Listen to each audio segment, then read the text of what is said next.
तुलसी का सदा तेरा ये है पागल तेरी रंगनी में जी रहा मैं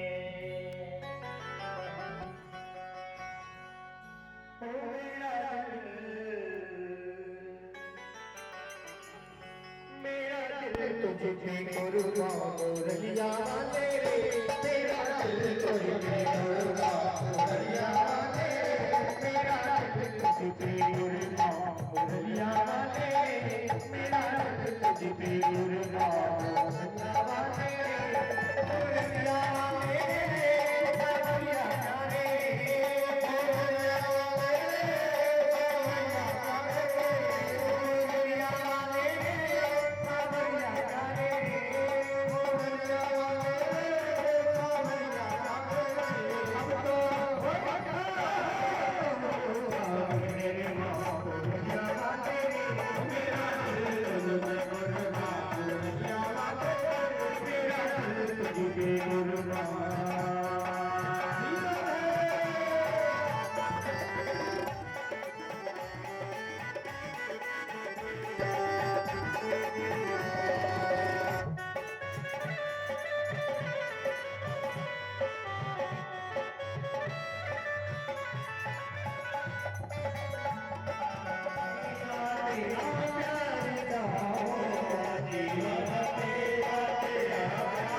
सपनम से क्या फूल खिले सपनम से क्या फूल खिले जब तक बरसात न हो सपनम से क्या फूल खिले जब तक बरसात न हो तेरी तस्वीर से क्या रंग बदले जब तक मुलाकात न हो तेरी है जब से तस्वीर तेरी है भगवान की है आरती पापियों को आपसे है आरती आरती पापियों को आपसे है आरती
भागवत भगवान की आरती पापियों को आपसे है आरती भागवत भगवान की है आरती पापियों को आपसे है आरती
सचंद्र चंद्र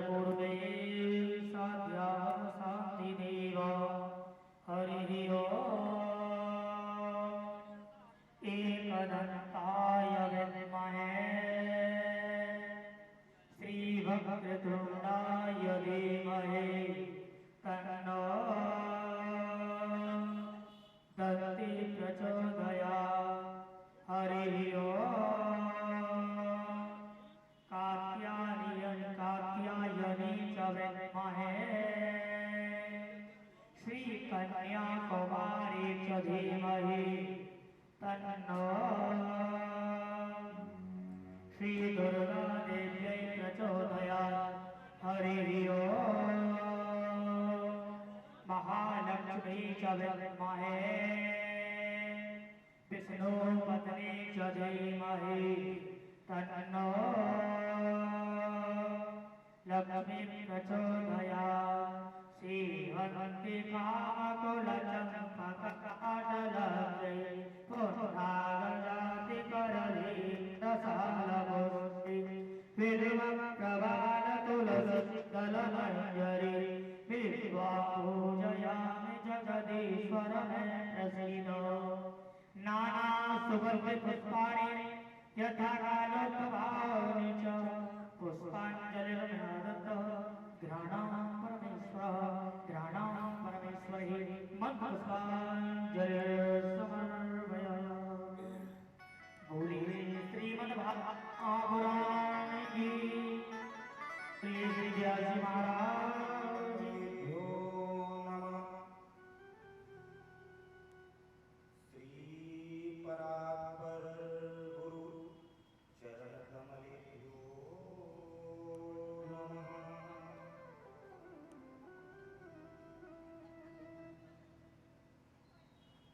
विघ्नेश्वराय वरदा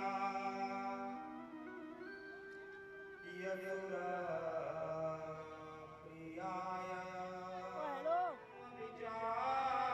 विचारिसार परमा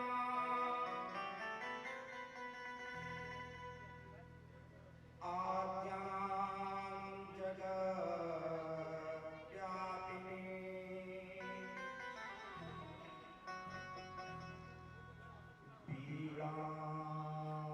पुस्तकधारणं भवयमा चाड्यान्धकारापहम्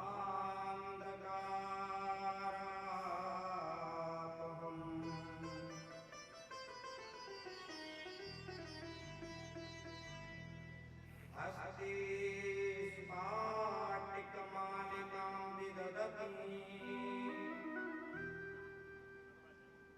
पद्मासने संस्थिता वन्दे तां परमेश्वरीं भगवतीं बुद्धिप्रदां सारिणाम्।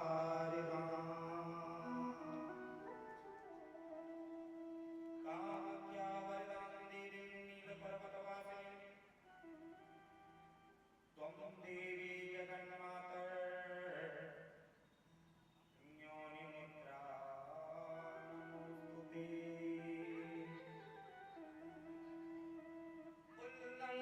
उल्लङ्घनन्दो सलिलं सलीलं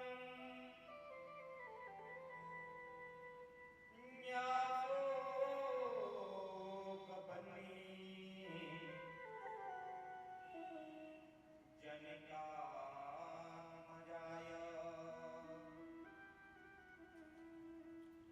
आदायते अददालङ्का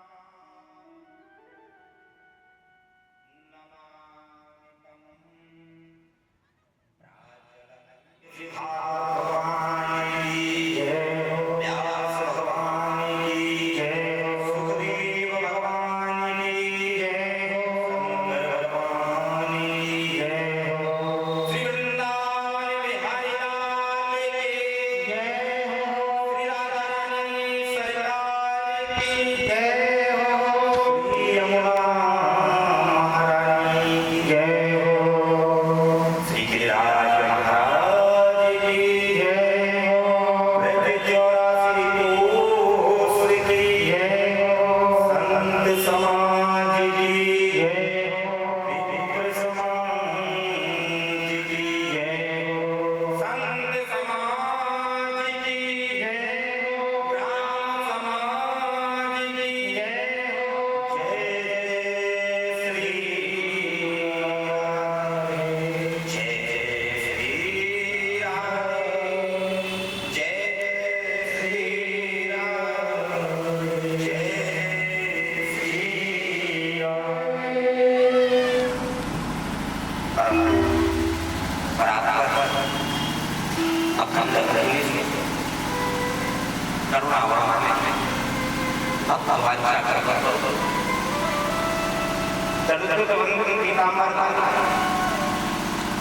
ठाकुर श्री बांके बिहारी लाल बांगमयी स्वरूप श्रीमती माता और जिसका भी बड़ा आज और जिसके पूर्व बड़ी गोविंद की बात परीक्षित जानती हुई कौन है ये गिरिराज द्रोण के पुत्र हैं। जब सेतु निर्माण का कार्य चल रहा था रामेश्वरम में सेतु बनाया गया लंका बचाने के लिए दुख दर्द मिटाए जाते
हनुमान जी के मन में बड़ा प्रश्न हुआ।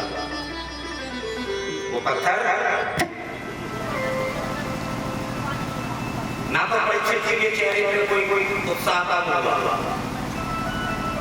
और ना ही प्यासी से तथा तो जैसे होती है उससे भी अच्छा भाव। अगर ठाकुर जी की प्रत्यक्ष लीला देते हैं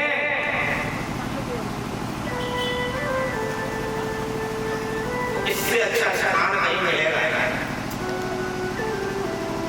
हम तो रोज आनंद ले रहे हैं, इसीलिए तो कल भैया कह रहे बारिश हो रही है, क्या होगा कैसा होगा।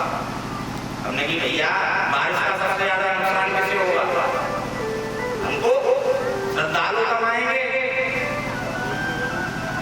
क्या, हमारे चेहरा पर कोई शिकन देगी क्या, उत्साह काम देगा। अरे जहाँ राधा रानी स्वयं विराजमान हैं वहां किस चीज की चिंता। कल गिरिराज की जनता तो ऐसा उत्सव हो गया मानो हम गिरिराज की कलेरी में ही बैठे हो।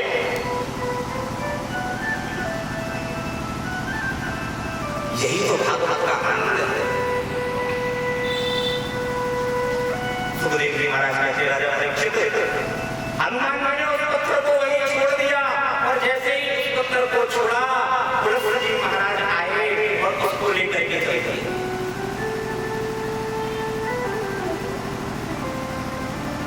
तुरंत पूछ लिया कहाँ ले रहे हो, बोले तुम्हारी वंदनाओं में बैठ करके भगवान का भजन करूंगा। अच्छा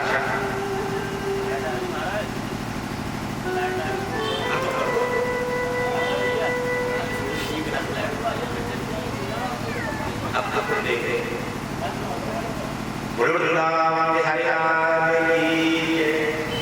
गिरिराज ने से पूछा कहाँ ले जा रहे हो, इनमें बैठ करके भगवान का भजन करूंगा। बोले देखो लेके जा रहे हो, पहले एक वीर आया था वो मुझे मेरे पिता से अलग करके ले आया और उसने मुझे यहाँ छोड़ दिया। अब तुम लेके जा रहे हो लेकिन ध्यान रखना दो माले में 2 मिनट को अब आप मुझे जहां स्थापित कर दोगे मैं वहां से उठूंगा नहीं। बोले ठीक है।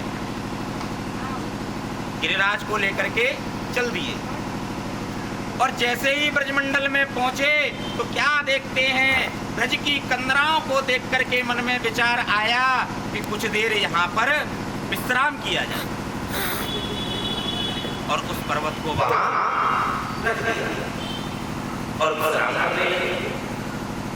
जैसे ही चलने का समय हुआ और उन्होंने उस पर्वत को उठाना चाहा वो उठ नहीं रहे।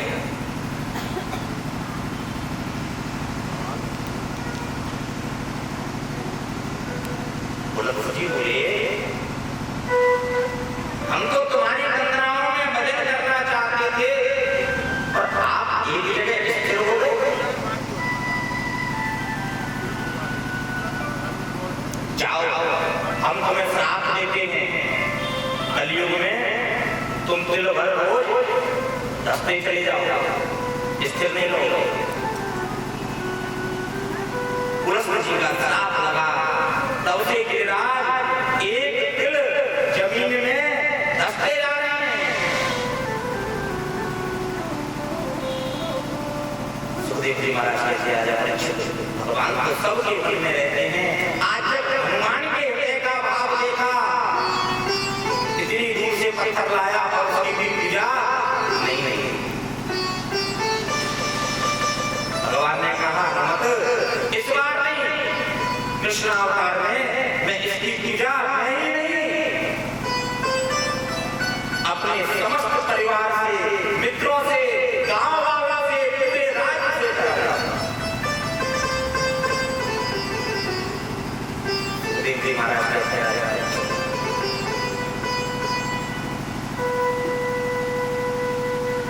आज मेरे गोविंद ने गिरिराज का पूजन करवाया और जैसे ही गिरिराज का जयकारा लगाया, अब पूजन तो जैसा हुआ ठाकुर जी की कृपा से बहुत होगा। हमने इतनी कथाएं करी, हर क्रिसमस की आई है, लेकिन गिरिराज पूजन का आनंद जो कल हमने देखा अपने जीवन में, वास्तविकता में परीक्षित कभी नहीं। आनंद आया, ऐसा लगा जैसे साक्षात गिरिराज में ही बैठे हैं। ऐसा आनंद हर जगह प्राप्त नहीं होता।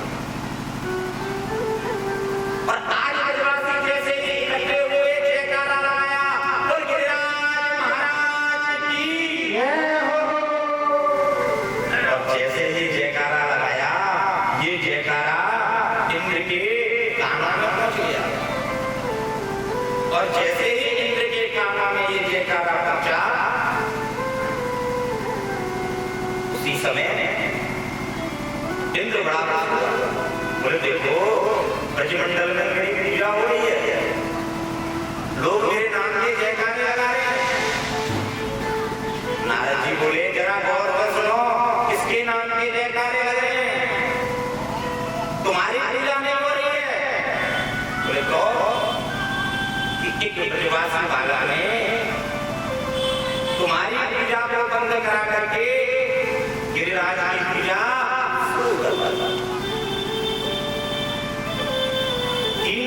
की ब्रजवासियों ने कि गिरिराज को प्रकट होकर के दर्शन देने पड़े और हमारी उनकी सेवा से संतुष्ट होना पड़ेगा। और जब इंद्र प्रकोप करे तो उसे हमारी रक्षा करनी पड़ेगी। और जब हमसे सुना तो वहां इंद्र की नहीं, गिरिराज की जय जयकार। इंद्र को क्रोध आ गया और तुरंत उसने सांवर्तक प्रवर्तक नामक मेघों को बुलाया और कहने बोले जाओ ब्रजमंडल के ऊपर घनघोर बारिश करो।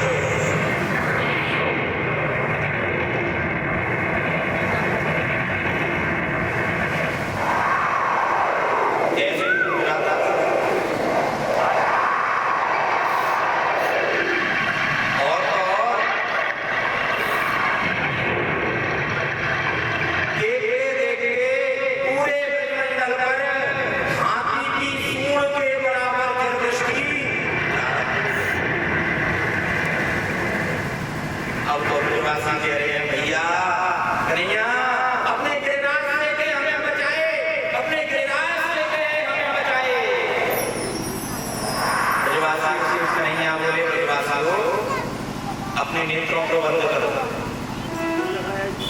समस्त ब्रजवासियों ने अपने नेत्र बंद कर दिए और जैसे ही नेत्र बंद किए, मेरे गोविंद ने गोवर्धन की कलेजे में जाकर के अपने सीधे हाथ में कनिष्ठा उंगली पर गिरिराज को धारण कर लिया और ब्रजवासियों से कहा, ब्रजवासियों मेरी शरण में आ जाओ, मेरी शरण। ब्रजवासी रो रहे हैं और गिरिराज की शरण में जा रहे हैं और कह रहे हैं गिरिराज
ठंड में गिरिराज जी नहीं रहेंगे। अरे हमारी बात मान ले तो उंगली हटा ले, हटा दो, हाँ हटा ले, हटाओ, हाँ भैया हटा ले। और जैसे ही ने उंगली हटाई गिरिराज जी नीचे आने और चट चट करके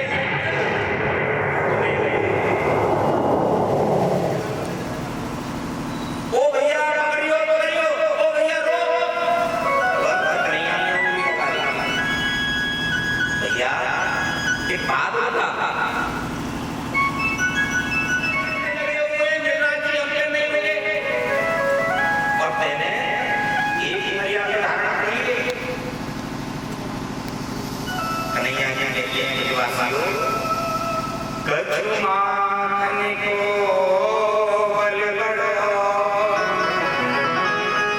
कछु गोपन कई सहाय, श्री राधे की कृपा मैंने गिरिवर लियो। भैया जो मैंने बचपन से माता चुरा चुरा के खाया ना, जिस भाई को तो बल हो। और भैया जब मैं गिरिराज खा रहे हो ना तो तुम सब को टकटकी बांध के देख रहे थे। तो मैंने क्या किया, तुम्हारे भीतर घुस के तुम्हारा जो बल हो ना वो चुरा लियो, तो बल मेरे अंदर प्रविष्ट हो गया और जो कृपा थी वो उसको ही थी। ब्रजवासी बोले भैया अब समझ में आई, पहले खीर चोर, माखन चोर, अब बल चोर। पहले घर में रहते चोरी करते हो और आज हमारे भीतर शरीर में रहते चोरी कर लेते हो। भैया तेरी लीला को नहीं जाने। इंद्र ने भेजा दूतों को अवरोध ले गया होगा, और जैसे ही इंद्र आए दूतों ने देखा और उनको बताया, बोले भैया ब्रज में तो धूल उड़ रही है, धूल उड़ रही है, ये जल कहाँ गया? ऊपर सुदर्शन ने सुखा दिया, शेषनाग ने बाहर का जल अंदर आने नहीं दिया, और जो बचा हुआ जल था वो अगस्त जी महाराज ने। एक बार दशरथ जी का श्राद्ध किया था,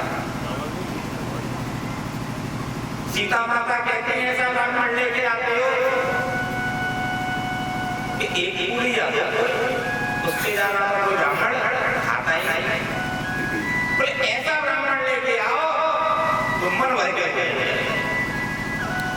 बोले ठीक है माते। आज राम जी चल दिए और अगस्त जी के पास पहुंचे। बोले प्रभु आज आपका भोजन हमारे यहाँ आपकी मां ने भोजन बनाया है और मन भर के पाना है। बोले मन भर के? बोले हाँ मन भर के। भोजन मन भर के ही किया जाता है, पेट तो किसी का नहीं भरता, मन भर जाता है। भोजन करना भी एक कला होता है और भोजन कराना भी एक कला होता है। कोई भोजन कर रहा हो और उसका भोजन पूर्ण हो गया और तुम उससे कोई एक और ले लो, तो कहेगा नहीं नहीं नहीं, अरे नहीं ले लो, अरे नहीं नहीं, अरे एक तो चली जाएगी, क्या कहेगा? अच्छा चलो कोई बात नहीं।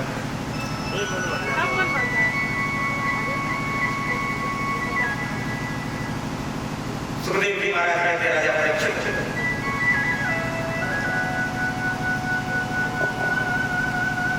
अब अगस्त जी महाराज जो एक चुल्लू में पूरा समुद्र दी गई पधारे और जैसे ही अगस्त जी महाराज पधारे सीता माता ने देखा ये तो कोई दुर्लभ ब्राह्मण है, छोटी छोटी कटोरियों में सब्जी पूरी इत्यादि लेकर के आई और जैसे ही लेकर के आई अगस्त जी ने देखा और देख करके बोले ये एक बात बताओ, इन सब्जियों को मैं अपनी आंख में डालूं या नाक में डालूं या कान में डालूं? बोले क्या मतलब? बोले इसमें मेरा कुछ नहीं होना।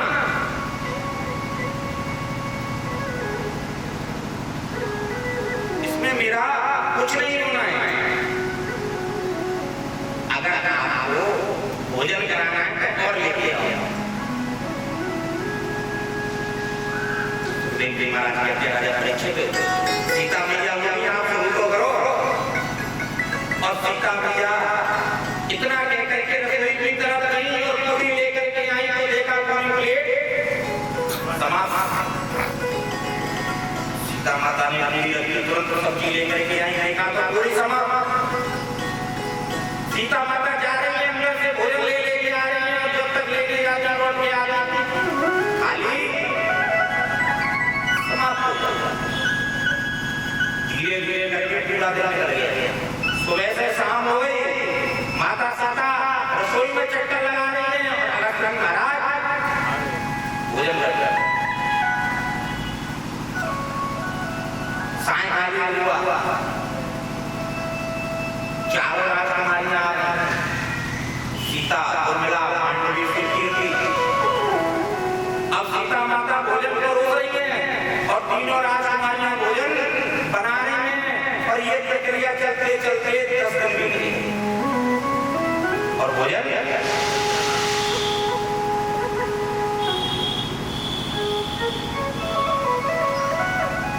अब तो सीता माता ने जाकर के अगस्त जी महाराज से पूछा, बोले प्रभु चल, बोले हाँ माते, जब हमारा भोजन आधा हो जाएगा ना तो हम चल मंगा लेंगे। सीता माता चल चले गई, 10 दिन हो गए और अभी आधा भोजन नहीं हुआ। इसका मतलब अभी आगे चलने वाला है, लगी हुई है। धीरे धीरे करके 17 दिन बीत गए। प्रभु चल, माते हमने कहा ना जब हमारा आधा भोजन हो जाएगा हम ये मांग लेंगे, जो हमें चाहिए मांग लेंगे, आप भोजन लाओ।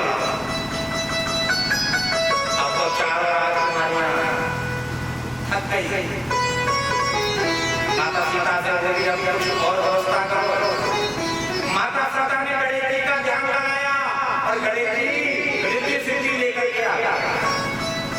अब गणेश जी बड़ी भाई रसोई में और रिद्धि सिद्धि उनके सच में पूरी मिल रही है, सब्जी बना रही है और गणेश जी महाराज भोजन बना रहे हैं। और सीता माता उर्मिला मांडवी कीर्ति भोजन परोस रही है।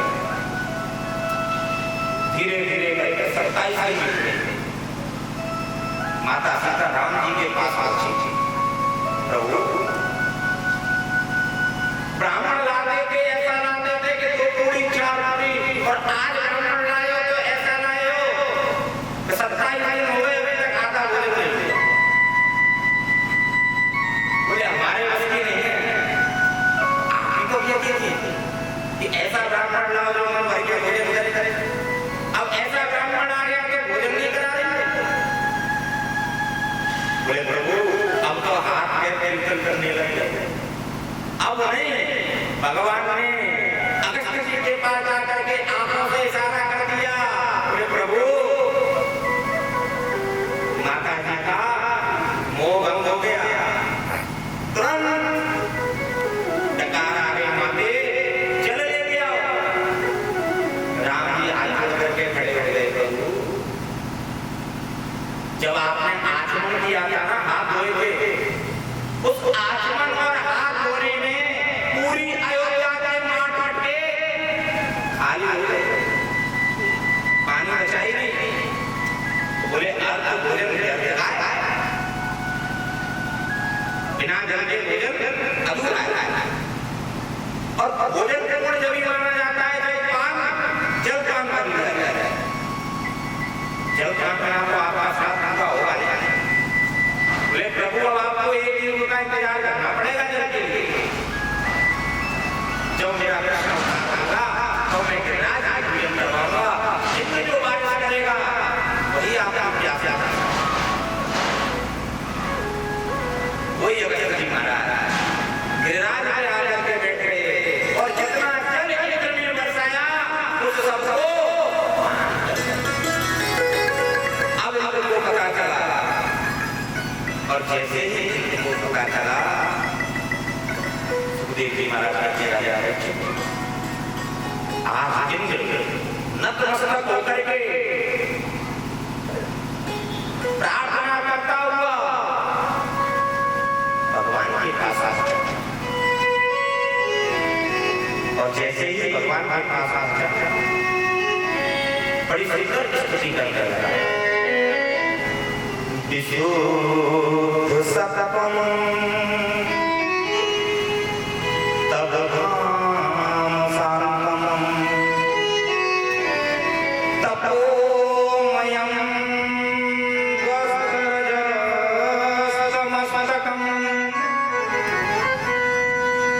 इंद्र कहता है प्रभु मुझसे बहुत बड़ी गलती हो गई। ये ब्रजवासी आपसे कितना प्रेम करते हैं, मैं आपको पहचान नहीं पाया और मैंने इन ब्रजवासियों के साथ आपको कष्ट पहुंचाया है। प्रभु मुझसे बहुत बड़ा अपराध हो गया। मुझे नहीं पता था कि आप मेरे इष्ट हो, मेरे परम परमात्मा हो। मुझसे गलती हो गई प्रभु, मुझे क्षमा करो। माया गुणसमं प्रभावो न विद्यते ग्रहणानुबन्धः। अरे प्रभु मैं तो माया के वशीभूत हूँ, आपकी सत्ता को नहीं पहचान पाया। अब मुझे देंगे नहीं रहने, मुझे इस ब्रज में वास ला दो। अब मुझे स्वर्ग नहीं जाना, मुझे इस ब्रज की रज में जाना। प्रभु मुझे पेड़ बना दो, मुझे बैल बना दो, मुझे मोर बना दो, इस ब्रज का बना दो प्रभु। और मेरी जगह इन ग्वाल वालों में से किसी को भी इंद्र बना दो प्रभु। जिस रज में आपके चरण पड़ रहे हो उस रज को मैं मस्तक पर लगाना चाहता हूँ, उस रज में लौटना चाहता हूँ प्रभु। मुझे गिरिराज की तरह में वास दे दो। श्री राजवास में मांगू ब्रज गज कुंड लगा।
बाल जन्म मोर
और भगवान ने इनको क्षमा कर दी।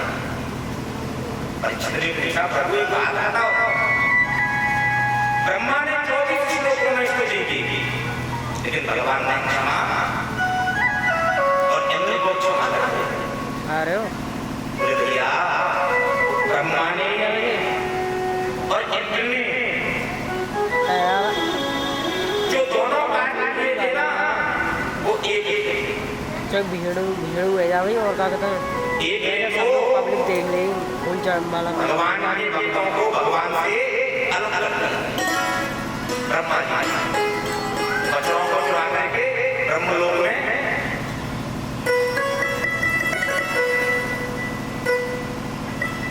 और इंद्र ने जो दूर हुए ब्रजवासी थे उनको सब पास रखा।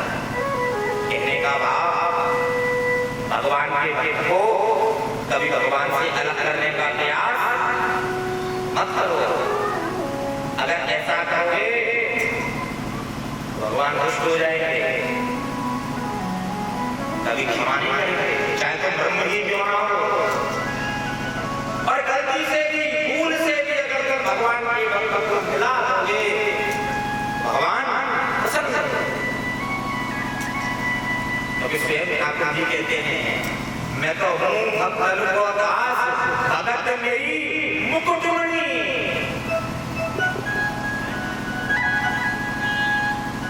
बड़ी सुंदर स्तुति की। और आज अर्जुन कहते हैं, आज इंद्र कहते हैं, लग रही आस करूं मैं पास, तलेटी ऊपर पर। इंद्र से कहा, इंद्र जाओ। इंद्र जैसे ही चलने को हुआ, ब्रजवासी बोले, कन्हैया ये कौन है? बोले भैया ये इंद्र है। इंद्र? अच्छा ये इंद्र है, बुला के लाओ। काय बुलाया? बोले भैया माफी मांग के आया, तेने माफ कर दियो? बोले हाँ, हमसे पूछी। इंद्र बोला, भैया तुम इंद्र बन जाओ, मुझे ये अगलो आप मेरी जगह चले जाओ। ब्रजवासी बोले, सुन अब तू जा, और जब हम कहें तब बरसियो, और जब हम मने कर देना बिल्कुल मत बरसो। बोले भैया मैं तो यहाँ कह रहा हूँ, मैं आपकी चरण सेवा करता रहूंगा यहाँ, आप मेरी जगह किसी और को करना। जिस रज में स्वयं मेरे परमपिता परमात्मा बैठे हो, खेल रहे हो, उस रज को मैं छोड़ करके कैसे जाऊं? गोविंद ने आज्ञा दी और इंद्र प्रस्थान कर गए। आज एकादशी थी और एकादशी पर नंद बाबा जल्दी ब्रह्म मुहूर्त से पहले स्नान करने चले गए। वरुण देवता आए और नंद बाबा को पकड़ करके ले गए। भगवान श्री कृष्ण गए और लेकर के आए। एक दिन यशोदा मैया ने कही, लाला हमें चारों धाम के दर्शन करा, ले जाए तीर्थ यात्रा कर आए। भगवान बोले, भैया अगर तू के तो चारों धाम नहीं बुला लो। बोले आ जाएंगे? बोले हाँ। मेरे गोविंद ने चारों धाम को बुला लिया। महाराज कहते राजा परीक्षित, गोविंद मेरो है, गोपाल मेरो है, गोविंद मेरो है, गोपाल मेरो है, गोपाल मेरो है, गोपाल मेरो है, दीवा के दीवाने नंदलाल मेरो